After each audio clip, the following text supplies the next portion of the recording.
ஆதிதுணை ஆதியே துணை ஆதியை அறிய குருவே துணை. மரளி கைதிண்டா சாலை ஆண்டவர்கள் மெய்மதம் மெய்மன ஞானம். நாகரத்தின குண்டலம் கம்மல் நாற்புறத்தும் ஜொலிக்கவே நற்சிலம்பினின் ஓசையே திசை நாத போதை வந்து ஏறவே. நற்சிலம்பினின் ஓசையே திசை நாத போதை வந்து ஏறவே. எல்லோருக்கும் நமஸ்காரம். இவ்விரிபுவன வேதமாமறைகளின் அதிகாரண செடுங்கலை கருவூலத்து ஆண்டவர்கள் திருவாயுரை விரிப்பு. இந்த மெய்ப்பாதை வேறு வேதம் ஆசான் திருமேனி. வேதத்தை ஓதினாலே புண்ணியம். வேதங்கள் பூராவும் தித்திக்குது. திருமறை குரு பெருமான். திருமறை குரு தீன் திருமேனியர்.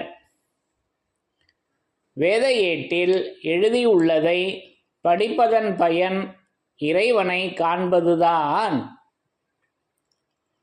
தலைவன் தன்னை அறிந்தவனே குலத்தோன் என்று திருவேதம் உமக்கு உரைக்கச் சொன்னது எம்மை.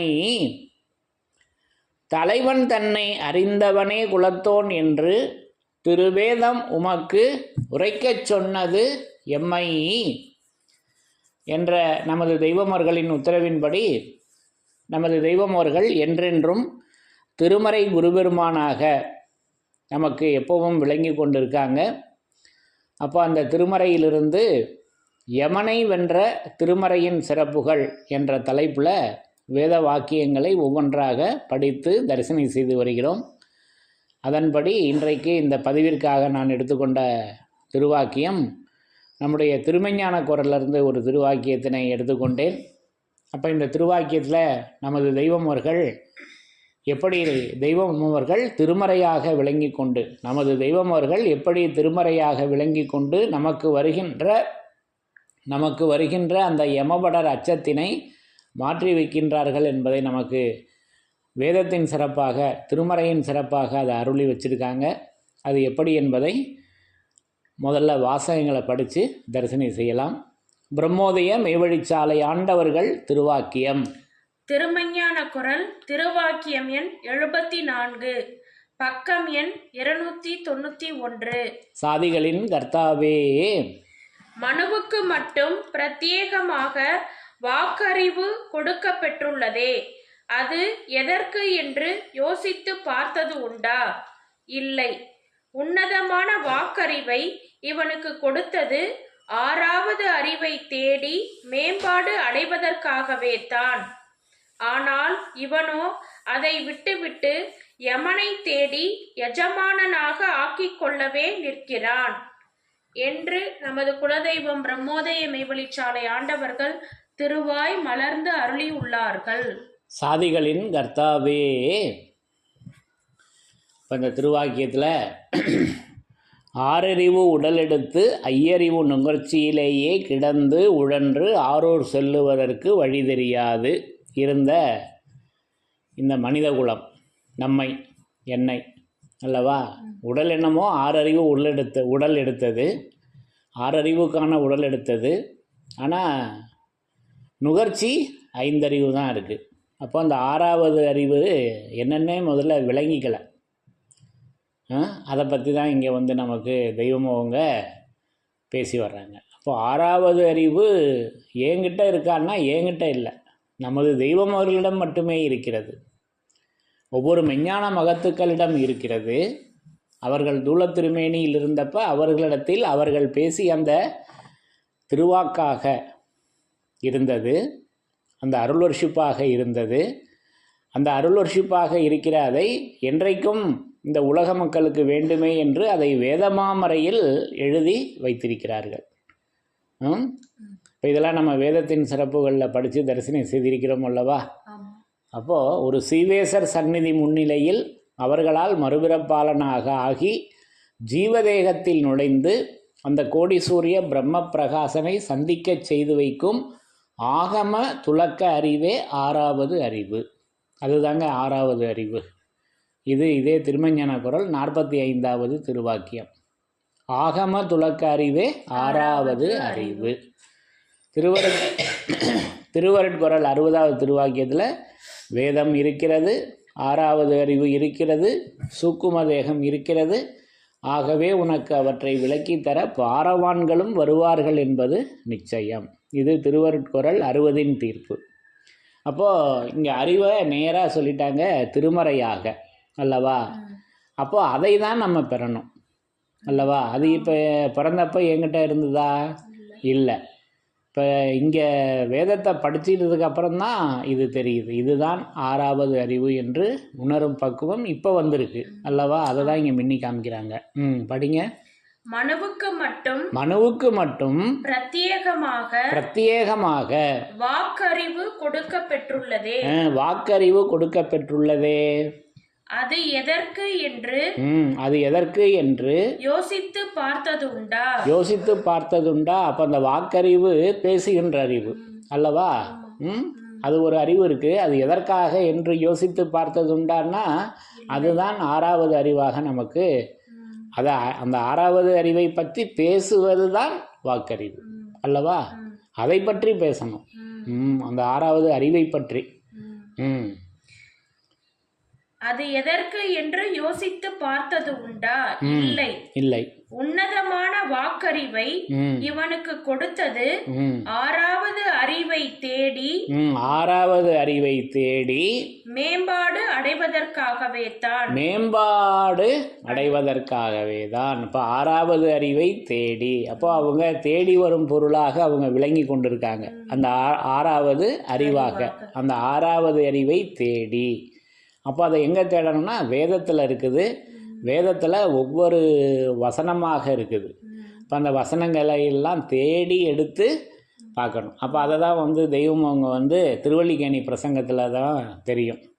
அதாவது விஷ்ணுவானவர்கள் நமக்குத்தான் தெரியுமே. தலையில் சிரசை சாய்த்து கொண்டு வாயில் புல்லாங்குழலை ஊதி கொண்டிருப்பார் என்று மாட்டின் மேல் சாய்ந்து கொண்டு சிரசில் மயிலிறகை வைத்து கொண்டு புல்லாங்குழலை ஊதி கொண்டிருப்பார் என்று இது நாமே உண்டு பண்ணிய தெய்வம். இப்போ நம்மை உண்டாக்கிய தெய்வம் உண்டு இருக்குமே, அது எங்கே? அதை இன்று முதலாவது தேடி பாருங்கள். இந்த பகவானை இன்று தொடங்கியாவது தேடி பாருங்கள் என்று நமக்கு திருவல்லிக்கேணி பிரசங்கத்தில் பேசி வருவாங்க. அப்போ பகவானை தேடி தான் பார்க்கணும். நம்ம தேடி பார்க்கணுன்னதுமே என்ன நினச்சிக்கிட்டோம், பெரியோர்கள்லாம் நம்மளை மாதிரி இந்த நகரத்தில் இருக்க மாட்டாங்க, அவங்கெல்லாம் காட்டில் தான் இருப்பாங்க, மலைப்பகுதியில் தான் இருப்பாங்க அப்படின்ட்டு துறவரம் பூண்டுடுறோம். நமக்கு தெரிஞ்சது அதுதானே. அப்போ இந்த நமது தெய்வமர்கள் இந்த மெஞ்ஞானத்தை பெறுகிற வரைக்கும் அப்படி தான் இருந்தது. இந்த உலக மக்களோடு அவங்க ஒன்றிணைந்து வாழலை, தனியாக தான் அவங்க வாழ்ந்தாங்க. அது நிஜம்தான். ஆனால் இன்றைக்கி நமக்கு தெய்வம் அவங்க அப்படி வச்சுருக்காங்களான்னா இல்லை. அவங்களே நமக்கு அதை வேதமாக இறக்கி கொடுத்துட்டாங்க. அந்த வேதத்தில் இப்போ நம்ம தேடி பார்க்கணும். அந்த ஒரு சிறிய பாடு தான் அது வச்சுருக்காங்க. ஆனால் அவர்கள் பட்ட பாடு எவ்வளவு, இதை எண்ணி பார்க்கணும் அல்லவா. திருப்பி ஒரு தடவை படிங்க. உன்னதமான வாக்கறிவை இவனுக்கு கொடுத்தது ஆறாவது அறிவை தேடி மேம்பாடு அடைவதற்காகவே அந்த மேம்பாடு அடைவதற்காகவே தான். அப்போ அந்த மேம்பாட்டு மெய்வாழ்விலே மனங்கூடி சேர்ந்து ஒன்று திரண்டு மகிழ்ந்து வாழ்ந்திருக்கும்படியாக என்றெல்லாம் அந்த மேம்பாடை பற்றி பேசி வர்றாங்க ஆதி மான்மியத்தில். அந்த மேம்பாடு. ஆமாம். ஆனால் இவனோ அதை விட்டுவிட்டு யமனை தேடி எஜமானனாக ஆக்கிக் கொள்ளவே நிற்கிறான். ஆனால் என்னுடைய செயல்பாடு எப்படி இருக்கு? இந்த இதை விட்டுட்டு ஆறாவது அறிவை தேடாமல், வேதத்தில் போய் ஆறாவது அறிவை தேடாமல், அந்த வாசகங்களை தேடி பார்க்காம யமனை எஜமானனாக ஆக்கி என்ன பேசி வர்றாங்க? யமனை தேடி எஜமானனாக ஆக்கிக் கொள்ளவே நிற்கிறார். அது என்ன அப்படின்னா இந்த மாமிச தேகத்தில் தான் யமன் தான் உனக்குள்ளேயே இருக்கிறான்னு வாக்கியங்கள் நம்ம ஆரம்பத்தில் படித்தோம் அல்லவா? அப்போ இந்த மாம்ச தேகத்தில் உள்ள இந்த யமனை தேடி அவனை எஜமானனாக ஆக்கி, அது மனது இருளாக இருக்கு அல்லவா, அந்த இருளை எஜமானனாக ஆக்கி. ஆனால் இவனோ அதை விட்டு யமனை தேடி எஜமானனாக ஆக்கிக் கொள்ளவே நிற்கிறான். அப்போ அவனை அந்த யமனை எஜமானன் ஆக்கி கொள்ளவே தான் நான் என்னுடைய செயல்பாடு பூரா நிற்குது என்பதை இங்கே மின்னி காட்டுறாங்க அல்லவா? அப்போ அறிவு இப்போ யமனை எஜமானனாக ஆக்காமல் சிவனை எஜமானனாக ஆக்கணும்னா நம்ம என்ன வேலை செய்யணும்? அதை முதலையே இந்த திருவாக்கியத்தை சொல்லிடுறாங்க. 6வது அறிவை தேடி அடையணுங்க. நம்ம யமனை தேடி அடைகிறோம், அந்த யமனை விட்டு 6வது அறிவை தேடி அடைய வேண்டும் என்பதை தான் இந்த திருவாக்கியத்தில் நமக்கு ரத்தின சுருக்கமாக 6 வரிகளில் நமக்கு எடுத்து வழங்கிக்கிறாங்க. ரத்தின சுருக்கமாக. அப்போ அந்த அறிவு அது வேதமாக இருக்கிறது. அப்போ அது அறிவு பரிசுத்த ஆவியானது. அது பரிசுத்த ஆவியாக இருக்குது. அது வலுக்கொண்டு விசும்பி எழுந்து தளிர்த்து ஓங்கி செழித்து வளர்ந்து அது இன்னும் அதை பற்றி அறிவை விரித்து கொண்டே இருக்கின்றார்கள். அறிவினுடைய விரிப்பு நிறையா இருக்குது நம்முடைய வேதமாமறைகளில். இந்த 2 இடங்களில் நேராக வேதத்தின் சிறப்பை நமக்கு எடுத்து காட்டி வர்றாங்க. ஆகவே எஜமான் இப்போ நமக்கு யமனாக இருக்கான். அந்த யமனை தள்ளிட்டு 6வது அறிவு சிவனை நம்ம எஜமானனாக ஆக்கிக்கிட்டோம்னா யமனுக்கு நம்மிடத்தில் ஜோலி இல்லை என்பதை இந்த திருவாக்கியத்தில் 6வது அறிவாக நமக்கு அதை எடுத்து வச்சுருக்காங்க. அப்போ அந்த 6வது அறிவின் பெருமையை பற்றி நீங்கள் ஒவ்வொரு நாளும் ஒவ்வொரு நேரமும் எண்ணி விளக்கமாக பேச வேண்டும். அப்பொழுதுதான் அதன் முழு பலன் கைவரவாகும் என்று அடுத்த திருவாக்கியத்திலே நமக்கு உத்தரவு கொடுத்துருக்காங்க அல்லவா? இங்கு எமது வேதமணி சூழலில் நீங்கள் மறுபிறப்பு அடைந்து 6வது அறிவை பெற்றிருக்கின்றீர்கள். நீங்கள் பெற்ற அந்த 6வது அறிவின் பெருமையை ஒவ்வொரு நாளும் ஒவ்வொரு நேரமும் எண்ணி விளக்கமாக பேச வேண்டும். அப்பொழுதுதான் அதன் முழு பலன் உங்கள் கைவரவாகும் என்று நமக்கு அதற்கான அந்த வாக்கறிவிற்கான வேலையும் நமக்கு இப்படி இந்த திருவாக்கியத்தில் வழங்கி வச்சுருக்காங்க. ஆகவே யமன் தான் எஜமானனாக இருந்தான்.